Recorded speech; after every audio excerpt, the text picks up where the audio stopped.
word from a Trump supporter about DEI, affirmative action, or meritocracy after they voted for Donald Trump to be the first person ever elected president with no experience in government or military, voted for him again in 2024 as the first convicted felon ever elected president, allowed J.D. Vance to become vice president with no experience in elected office until last year, and now picked a white Fox News host to replace a black four-star general as Secretary of Defense. And for Attorney General, the nation's top law enforcement officer, they picked an insurrectionist who had to abruptly resign from Congress this week to stop the release of an ethics report after allegations of misappropriating campaign funds for personal expenses, illegal drug use, sharing sex videos on the House floor, sleeping with a 17-year-old, and child sex trafficking. It's not about qualifications. America has never cared about qualifications or meritocracy.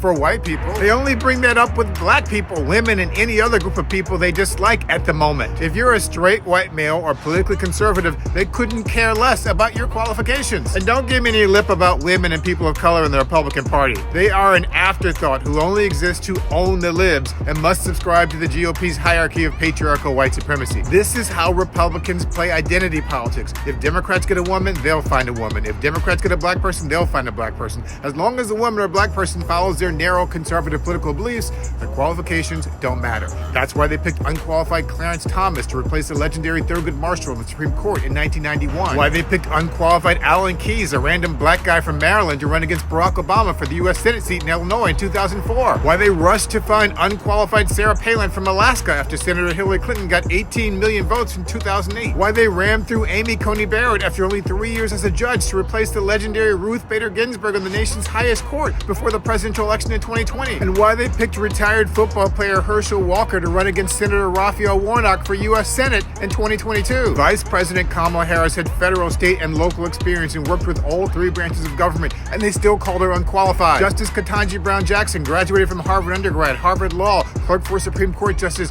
served on the U.S. Sentencing Commission, a federal district court, and a federal appellate court, was the first former public defender to join the U.S. Supreme Court, and had more experience than any other justice in the court when they were nominated, but they still claim she was unqualified. They call the duly elected mayor of Baltimore the DEI mayor just because he was black and happened to be in office at the time of bridge collapse. And they called Biden's entire cabinet a DEI cabinet just because he picked experienced, qualified leaders who weren't all straight white men. This is the delusional brainwashing of white supremacy. And for the Tim Scotts and Byron Donalds and black and brown enablers who occupy the lowest plank of the totem pole in the Republican Party, don't think they won't come for you if you ever dare to grow a backbone and step out of line. To paraphrase Jay-Z's use of the N-word in a way that won't get me censored on this platform: light black, dark black, faux black, real black, rich black, poor black, house black, feel black, still black.